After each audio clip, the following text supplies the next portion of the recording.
Hallo und herzlich willkommen zur Episode 7 inzwischen von unserem Learn How to Fly Video Series. Ich begrüße euch ganz herzlich wieder zurück und heute ist der große Tag, denn heute lernt ihr die ersten richtigen Kurven zu fliegen. Bleibt dran!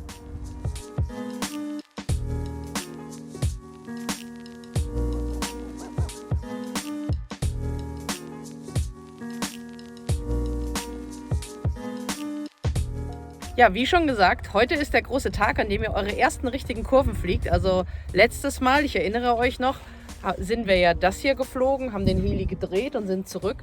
Das sieht, wenn man es schnell und gekonnt fliegt, schon so ein bisschen aus wie eine Kurve. Aber ihr wisst ja selber, es ist faktisch keine.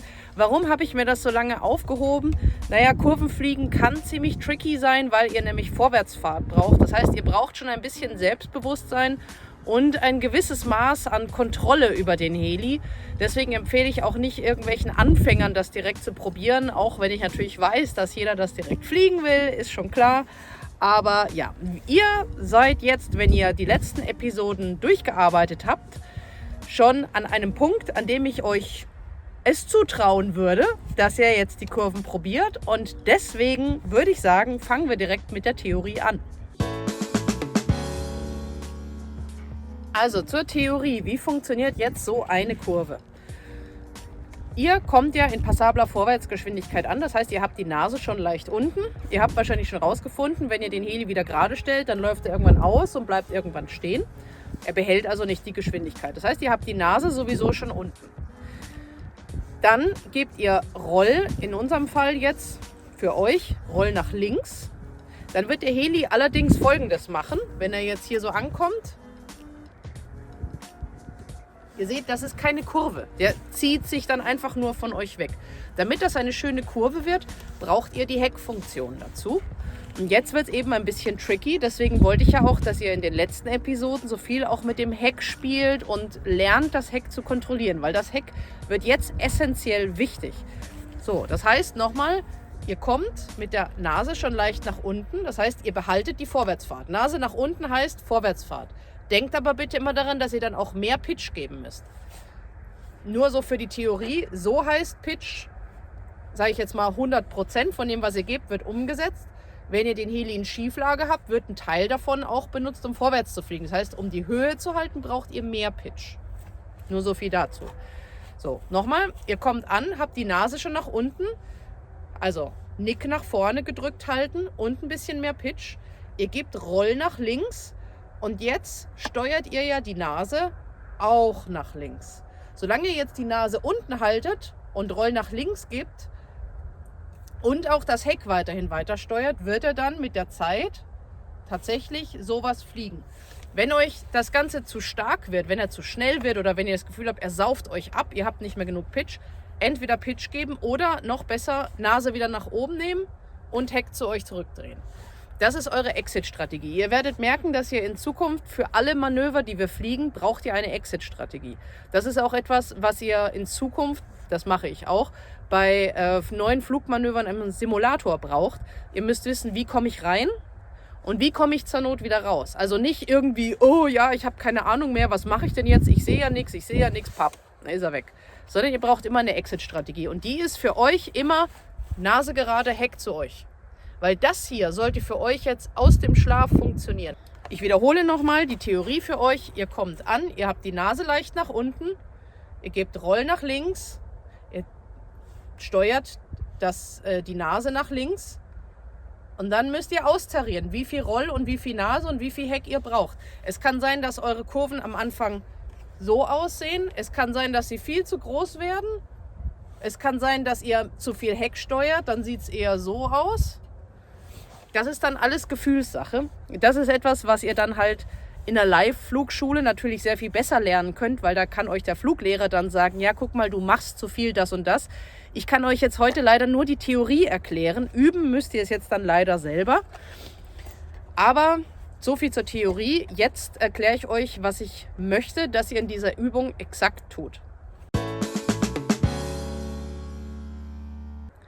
Also, was will ich jetzt, dass ihr gleich tut und was werde ich euch vorfliegen? Ihr startet wie immer mit dem Heck zu euch. dreht den Heli zur Seite. Welche Seite ist mir ehrlich gesagt schnurzepiep egal.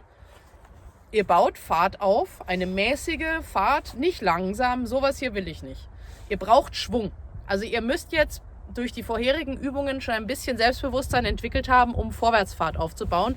Und ihr müsst in der Seitenansicht, in der Kontrolle zum Austarieren wirklich sicher sein. Das sind die Grundvoraussetzungen, sonst wird es wirklich schwierig und ich kann euch nicht versprechen, dass ihr sonst nicht crasht.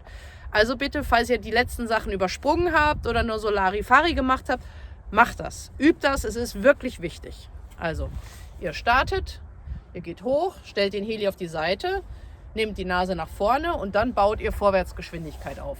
Nehmt euch genug Platz dafür, fliegt allerdings auch nicht zu weit weg, weil sonst erkennt ihr den Heli nicht mehr richtig. Dann fliegt ihr von euch weg, ganz wichtig, ihr fliegt von euch weg die erste Kurve. Das heißt für euch den hier, natürlich alles sehr viel größer, ich habe jetzt früher nur nicht so viel Platz. Und dann kommt ihr so fast auf euch zu. Allerdings sollte das ungefähr so aussehen wie bei unserem halbscharigen Nasenschweben. Ihr fliegt so an euch vorbei und dann leitet ihr die nächste Kurve ein und fliegt die auch wieder von euch weg. Also im Idealfall fliegt ihr eine liegende 8. Wenn euch das hier zu gruselig ist, wenn der Heli so halb mit der Nase auf euch zukommt, wenn euch das zu gruselig ist, das ist gar kein Problem, dann versucht die Kurve so zu fliegen, dass ihr hier auf 180 Grad wieder rauskommt und dann fliegt ihr hier die Kurve 180 Grad. Ich habe es ein bisschen anders gelernt, ich habe es mit der Nase auf mich zu so ein bisschen gelernt, aber wie gesagt, als Anfänger ist es gar kein Problem. Stufe 1, ihr fliegt das Ganze so, bitte immer dran denken, mit der Nase von euch weg. Stufe 2 ist dann, wenn ihr damit sicher seid, ihr fliegt das Ganze dann so halbwegs auf euch zu und an euch vorbei. Das ist das, was ich euch jetzt gleich zeigen werde und was ihr dann gleich üben dürft. Und weil wir Vorbilder sind und uns das angewöhnen wollen, machen wir wie immer unsere Vorflugkontrolle. Das heißt, wir gucken, ob der Heli mechanisch in einem guten Zustand ist, alle Teile leichtgängig laufen, ob euer Akku vollgeladen ist, ob eure Servos nicht stehen bleiben, komisch zucken oder irgendwas anderes machen, ob eure Gyrowirkrichtungen stimmen. Dann guckt ihr im Sender nach, ob ihr die Autorotation eingeschaltet habt, Failsafe programmiert ist und ob ihr das richtige Modell ausgewählt habt. Das sind wichtige Sachen, die solltet ihr immer überprüfen und dann gilt wie immer, zuerst den Sender einschalten, das Modell auswählen, Autorotation reinmachen, dann den Helikopter mit dem Akku verbinden. Und wenn ihr fertig seid, erst den Helikopter abstecken, dann die Funke ausmachen. Niemals andersrum, sonst wird es wirklich gefährlich. Ich sage es euch nur, das ist die ganze Vorflugkontrolle. Gewöhnt sie euch an, verhaltet euch wie ein Profi und nicht schnell, schnell, schnell. Die 10 Sekunden hat jeder von uns und sie können euch wirklich manche Crashes und auch manche Wunden sparen.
So, jetzt bin ich mal sehr gespannt zu hören, wie es euch ging. Also ich weiß noch, meine ersten Kurven, die waren ganz, ganz fürchterlich und es hat sehr lange bei mir gedauert, bis ich mich wirklich getraut habe, die mit genug Speed zu fliegen, weil das Lustige ist, mit je mehr Schwung ihr reingeht, desto besser werden sie. Ihr werdet auch feststellen, ihr habt wieder eine Schokoladenseite und eine, wie soll ich sie nennen, eine Nicht-Schokoladen- oder eine Vanilleseite, nennen wir sie mal Vanilleseite.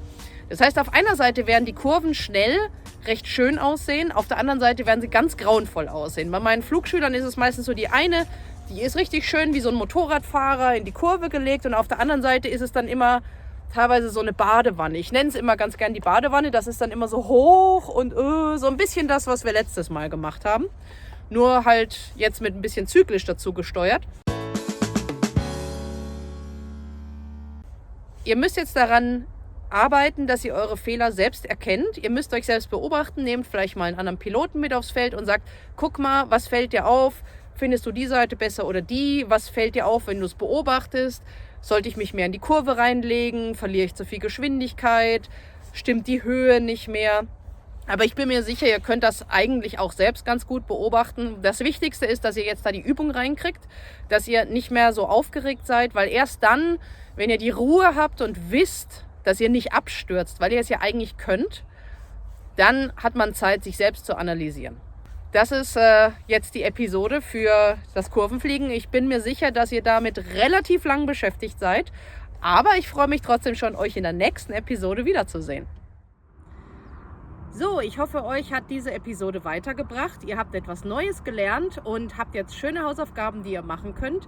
Wie immer gilt, wenn irgendetwas ist, Fragen, Anregungen, Kommentare, wenn ich vielleicht irgendwas vergessen habe zu erwähnen oder wenn ihr noch spezielle Wünsche habt, dann zögert nicht, das unten in die Kommentare zu schreiben.